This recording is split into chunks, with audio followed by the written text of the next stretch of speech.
So the first talk in session 3 is on pharmacogenomics and recent advances, and it's going to be Anne Daly, who's a professor of pharmacogenomics at Newcastle University and is also a member of the steering committee for the network. So Anne, please.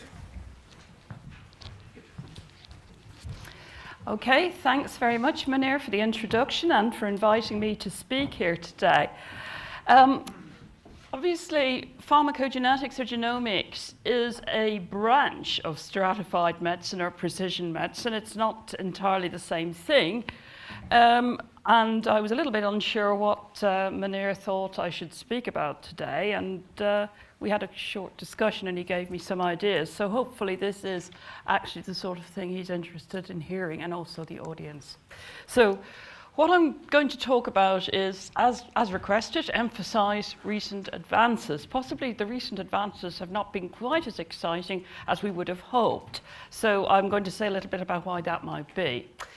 So I'm going to give a couple of examples first of using existing drugs more effectively by incorporating pharmacogenomic data. And the three examples are fairly old drugs now: Warfarin, Clopidogrel, and Tamoxifen. I'll say a little bit about progress on predicting those at risk from serious adverse drug reactions without going into a lot of detail or specific examples.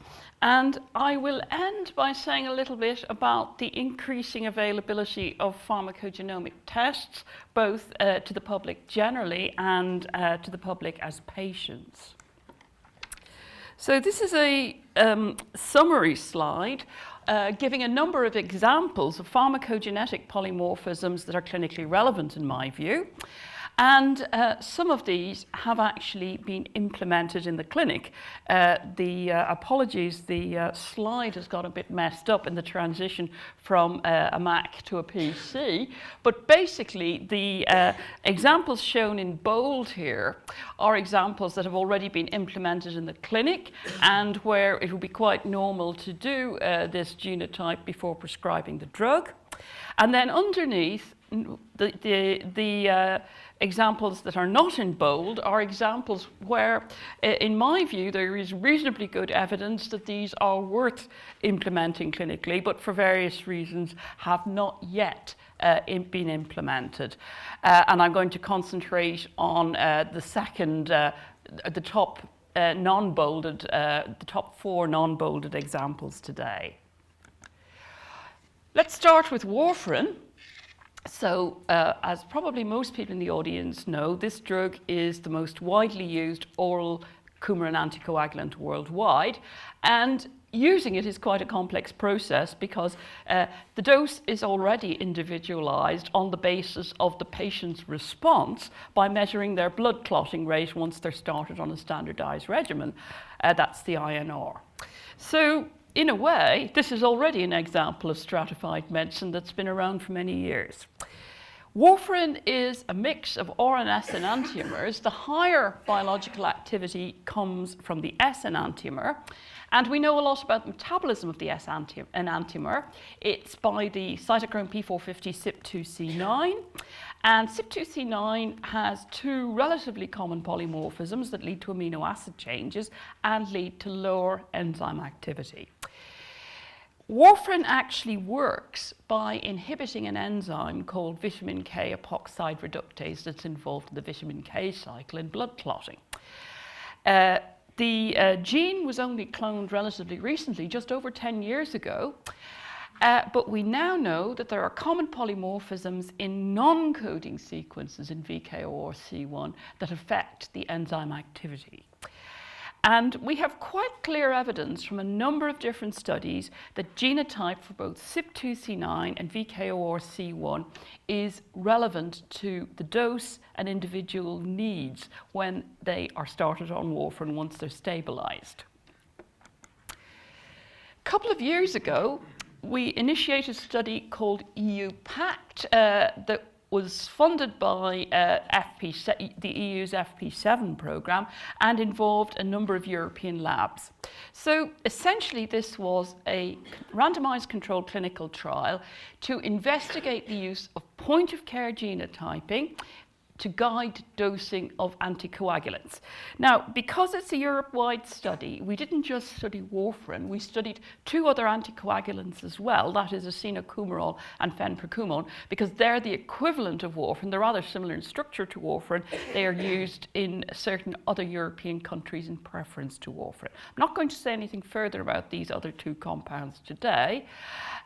So there were multiple EU centres involved, and before deciding how to dose a patient, we were able to perform a real-time PCR assay using technology developed by the company LGC. We have people in the audience from this company today, which involved a real-time assay involving molecular beacon probes.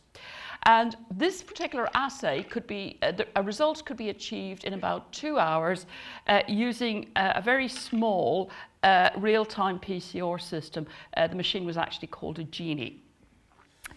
Now, based on that genotype, we had a so-called loading dose algorithm where a dose was calculated on the basis of the patient's genotype for 3 different SNPs, and this was the dose for days 1, 2, and 3 of treatment.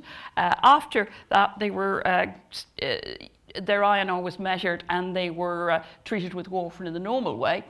The controls had a standardized treatment, mainly because different centres, especially in the UK, have different protocols for initiating patients on warfarin. And for this particular study, we needed to have a standardized method.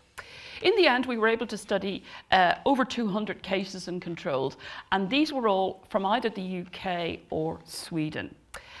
And the endpoint we were investigating was the percentage time within the therapeutic INR range of 2 to 3, which is what was required for all these patients during the 12 weeks following initiation of dosing. And these are our findings, which we published last year in the New England Journal of Medicine with Munir as the first author.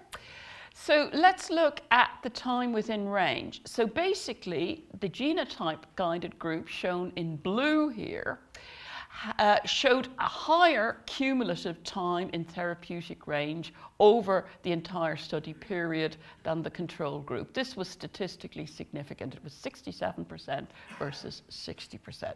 So this was quite a pleasing result, and you can see also that when you looked at the INR on various days, the people in the control group on average went up to just on the 3 mark, whereas the people who were genotype guided stayed around the 2.5, which seems more appropriate. Now, unfortunately, a parallel study in the US called COAG, which was a slightly larger study, but had a fairly similar protocol, except that there were some differences with the patients involved, including some of them being African Americans. They didn't use a point-of-care genotyping test, so generally they were only able to implement the genotype-guided dosing on day 2 or even day 3 after the start of treatment. Problem was that when we look at their results, which was published in the same issue of the New England Journal of Medicine as the UPACT study, there is no significant difference between the genotype-guided dosing group and the clinically guided dosing group. There is one difference was that the control group here, other parameters such as age were used in all of the patients, whether there were cases and controls to fix the dose. So as I've said, there were some differences. More of the US patients were inpatients, and they mainly had were being prescribed warfarin because they had deep vein thrombosis, whereas most of the patients we studied in Europe had atrial fibrillation. Now, we've gone on and looked in more detail at the UPACT data. This is unpublished work, to see if, when we look at individual genotype groups, we see a higher benefit, a higher level of benefit of using the genotyping. So we looked, first of all, separately at CYP2C9 genotype and compared those patients who had no variants, who had a normal CYP2C9, with patients positive for any CYP2C9 variant. There's quite a few of these, and there's the same numbers in the genotype and non-genotyped groups.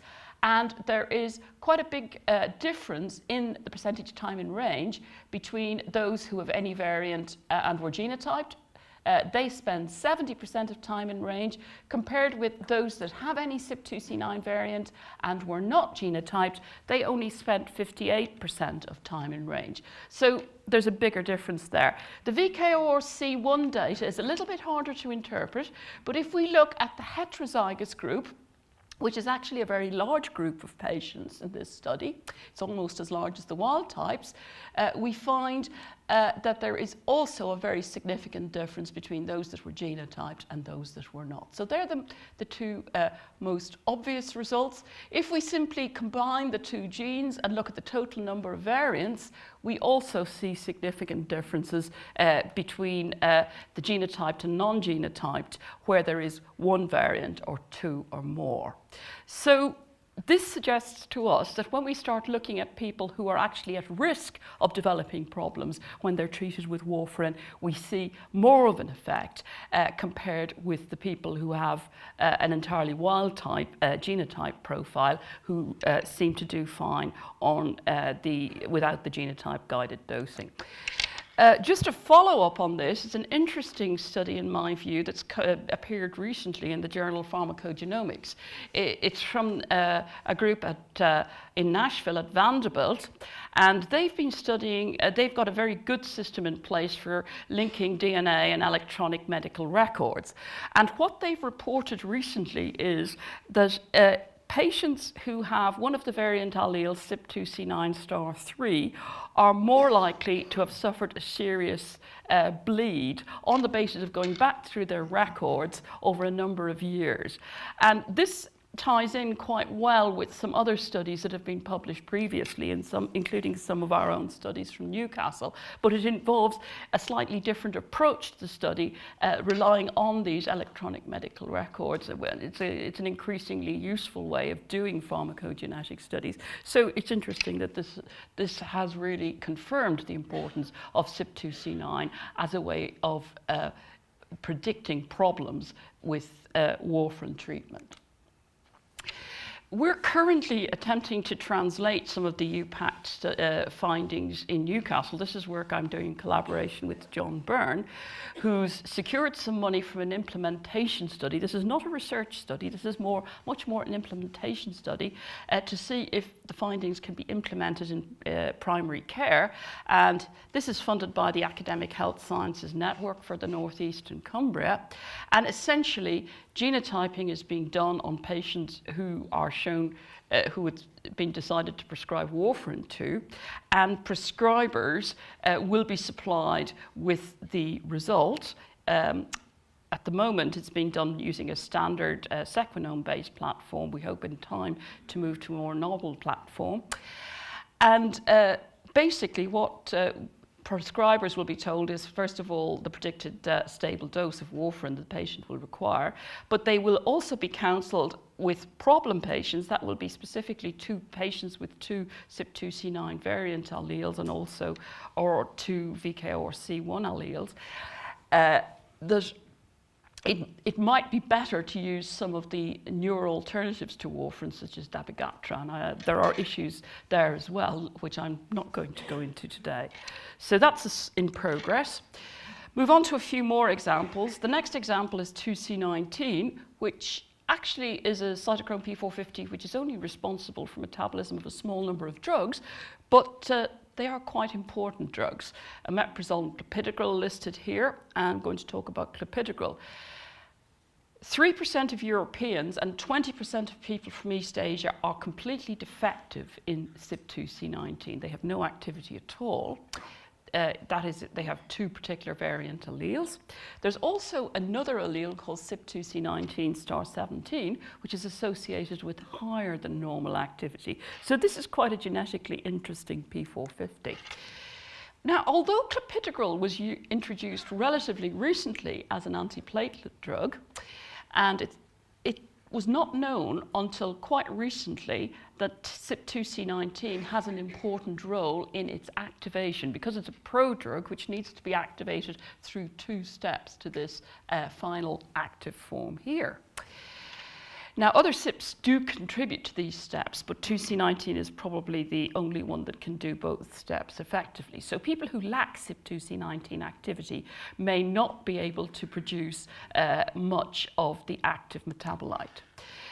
This is a study from Paris that appeared a few years ago, which suggested that patients who were treated with clopidogrel following myocardial infarction, if they had two variant CYP2C19 alleles, i.e. no activity, that they were more likely to suffer a second event. There the individuals shown on the red line here, and this was highly statistically significant. Now, there have been a number of follow-up studies on this, and the findings are still controversial because not all studies have actually confirmed these findings for a number of reasons. But this is quite an interesting study from Alan Schuldener's group in Baltimore in the US, where he looked at the effect of genotype on platelet aggregation in healthy people who were given clopidogrel using a GWAS approach. So this is a completely open approach to studying this. He's not relying on data for one gene only. He's looking at the whole chromosome. When he did this, he got a very strong signal in the area of CYP2C19. So this, in a way, is a good independent replication of the original study reported by the French group. As a result of what's been reported on 2C19 in relation to clopidogrel, the FDA has put a boxed warning on the drug label, pointing out that prescribers should be aware that the patient's CYP2C19 status could be relevant, and suggests using an alternative drug or higher dose in poor metabolizers. Whether using a higher dose in poor metabolizers is actually effective is still rather controversial, but that's what the advice is. There are some good alternatives now available, although they're a little more expensive because they're still under patent. Now, for various reasons, this recommendation has not been tested in randomized clinical trials, either in the US or elsewhere. But there are increasing moves to implement 2C19 clinically, and this is a study that Alan Schuldener published earlier this year about their practice at their hospital in Baltimore. They are routinely genotyping patients who need clopidogrel or antiplatelet treatment prior to starting the drug. And they are making a decision to prescribe an alternative drug, which would usually be prasugrel, on the basis of the 2C19 genotype. But this is not a randomized clinical trial, it's simply a change in practice, although obviously they will get some data about its benefits over the years. Moving quickly on to tamoxifen, it's a bit like clopidogrel, but tamoxifen has been around for a while, but it was only comparatively recently recognized that a compound called endoxifen, which is a metabolite of tamoxifen, was probably more important in the action than the actual parent drug. And endoxifen is produced by CYP2D6. Most of the metabolism of tamoxifen is actually through the CYP3A4 pathway, but we only get an N-demethylated metabolite produced through this pathway. Getting the endoxifen requires a CYP2D6 mediated reaction. Most of it goes in this direction. You can also, there's other metabolites, a very complex pathway, and you can arrive at endoxifen through the other pathway shown here as well. So about 6% of the UK population are poor metabolizers who lack CYP2D6, and there have been a number of studies over the years which have suggested that CYP2D6 might, if the individual is a poor metabolizer, they might do less well on tamoxifen treatment compared with people who have normal CYP2D6 activity. Recently, a large consortium, the International Tamoxifen Pharmacogenomics Consortium, attempted to determine whether this was really important once and for all. So they did essentially a combined study involving pre-existing data on about 4,000 patients in all. Now, unfortunately, they saw no overall difference between poor metabolizers and others, but when they looked at a fairly large subgroup of patients who were postmenopausal, estrogen receptor positive patients who were receiving a standardized treatment of 20 milligrams per day for 5 years, they did see a significantly poorer response in terms of disease-free survival in those who were poor metabolizers. So this was statistically significant, but the problem is that this was one of a number of subgroup analyses that were done by the consortium in the combined analysis. So essentially the conclusion was, this is interesting, but there is a real need to do a prospective study to replicate this. But the paper describing this, published early in 2014, suggested that there was a need to start counselling patients who were receiving tamoxifen about CYP2D6. So that's more or less where tamoxifen is at present as well. So we're still uncertain here. Now, move on to a different subject. This is just a single slide about HLA genotype and serious adverse drug reactions. There are 2 success stories in this field. A number of years ago, it was shown that the HIV positive patients being treated with abacavir who suffered hypersensitivity reactions were almost always HLA B5701 positive, and about 50% of those positive for B5701 who were prescribed abacavir developed these reactions, and as a result, patients are now genotyped for this HLA allele before being treated with abacavir. And with carbamazepine, where there is a risk of skin rash in susceptible individuals, an HLA allele, which is really only seen in East Asians, B1502, is very strongly associated with severe reactions. This is a rather complex story because there are other associations as well. But in addition to these 2 success stories, other HLA associations in relation to serious adverse drug reactions have been described over the last few years. Generally, these associations show poor positive predictive value, although in some cases there is high negative predictive value. Not always, but quite often.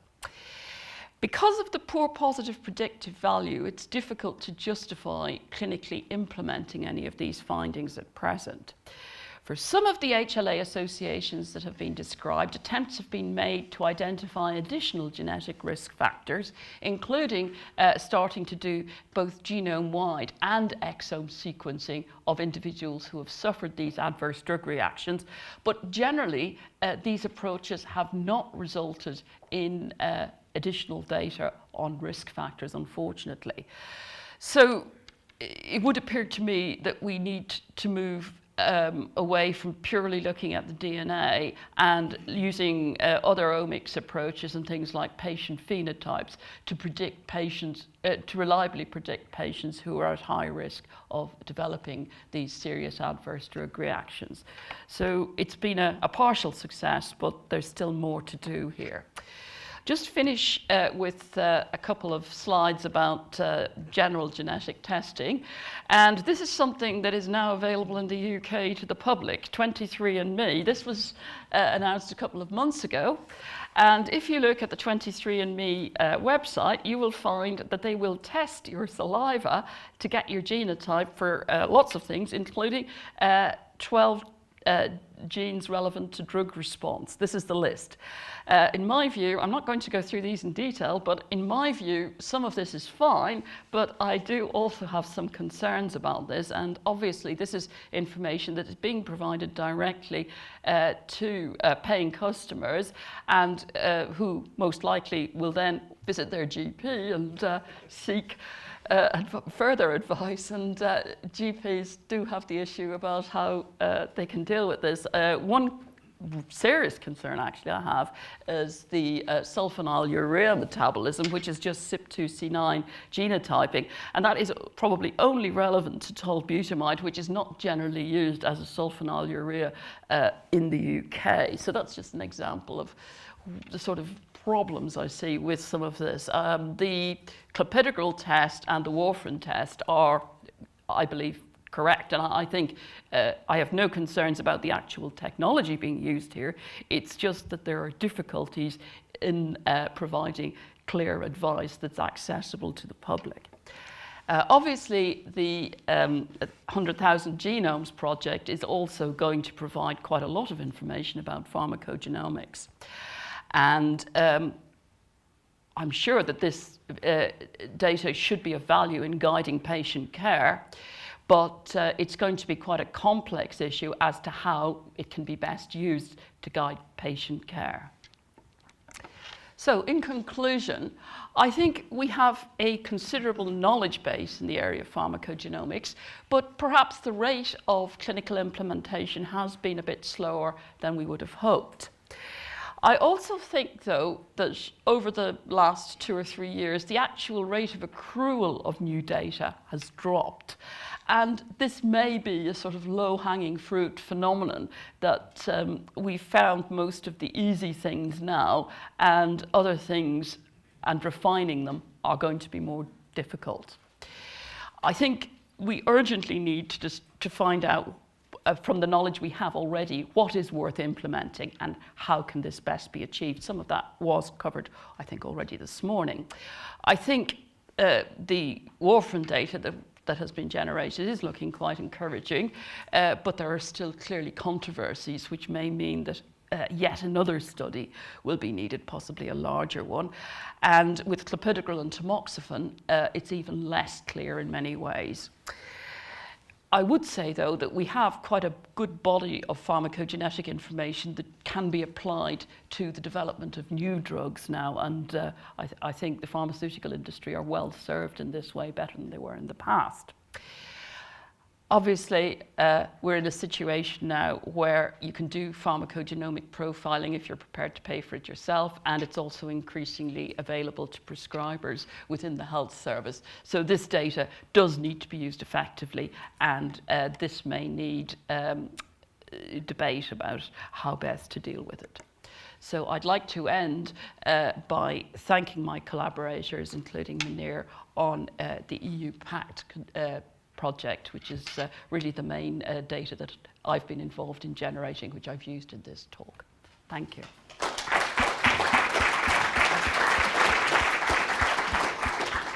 Thanks very much, Anne. Time for a couple of questions.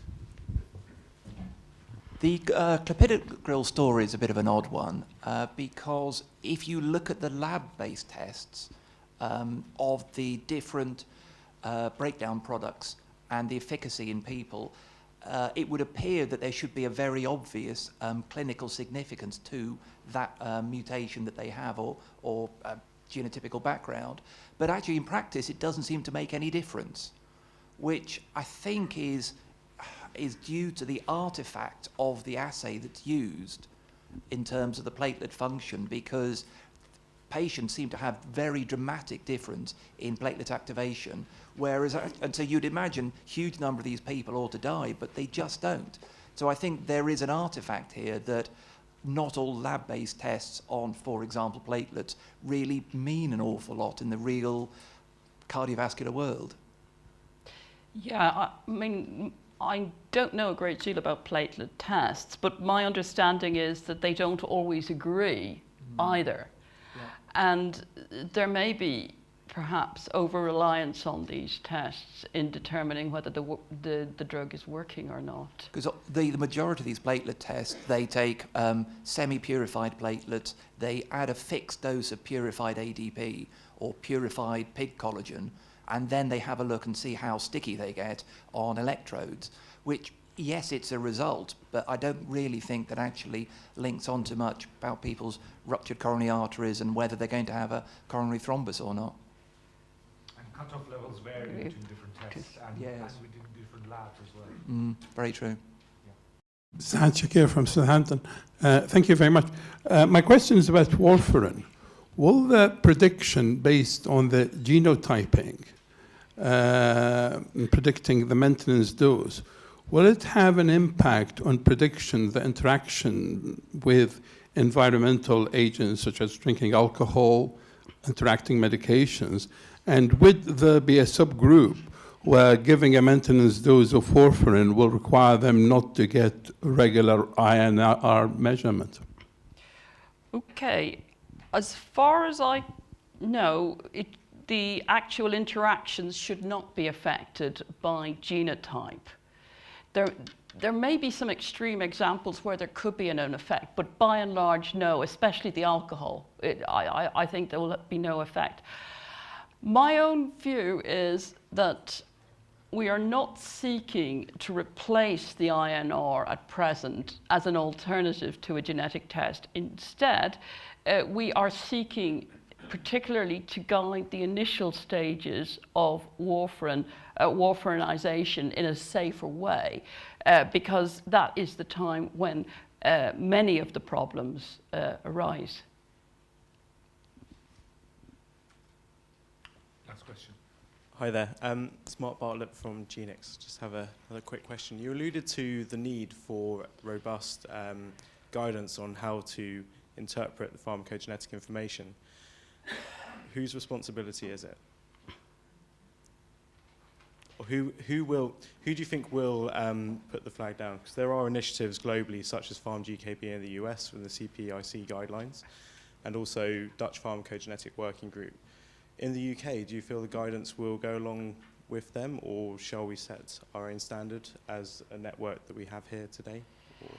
Well, I think in many cases the guidance that's out there from CPIC and the Dutch is also relevant to the UK, but that wouldn't universally be the case. There will be some differences in prescribing practice. One of the limitations, though, of both CPIC and the Dutch group is that these people are generally pharmacists that are working together, and they have a very good understanding of the field, but they are not always taken seriously by other groups, such as physicians. So if we were to do something similar in the UK, I think it is important to get more buy-in from the various groups before starting anything like that. And trying to do it through some sort of, I'm not sure whether the MHRA or NICE or something like that would be the right organizations, but there may be ways in which this could be done given our existing health infrastructures. Okay, thank you very much, Anne.